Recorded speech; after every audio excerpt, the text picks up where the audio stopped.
తిరుమల కొండపైకి వెళ్లే భక్తుల భద్రత కోసం ఏర్పాటు చేసిన అలిపిరి తనిఖీ కేంద్రం వద్ద టీటీడీ విజిలెన్స్ అధికారులు అప్రమత్తంగా వ్యవహరించారు.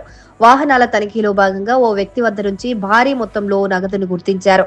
ప్రాథమిక సమాచారం ప్రకారం ఆ వ్యక్తి వద్ద సుమారు 65 లక్షల రూపాయలు ఉన్నట్లు అధికారులు నిర్ధారించారు.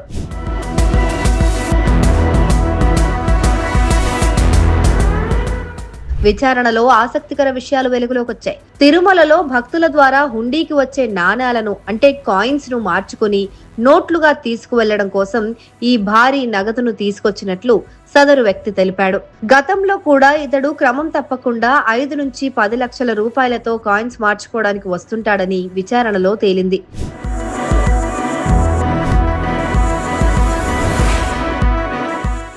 అయితే ప్రస్తుతం పట్టుబడ్డ నగదు పరిమితికి మించి ఉండటం, సరైన ఆధారాలు లేకపోవడంతో టీటీడీ విజిలెన్స్ అధికారులు ఆ నగదును సదరు వ్యక్తిని అలిపిరి పోలీసులకు అప్పగించారు. పోలీసులు ఈ వ్యవహారం పైన కేసు నమోదు చేసి ఆ సొమ్ముకు సంబంధించిన మూలాలపైన లోతుగా విచారణ జరుపుతున్నారు.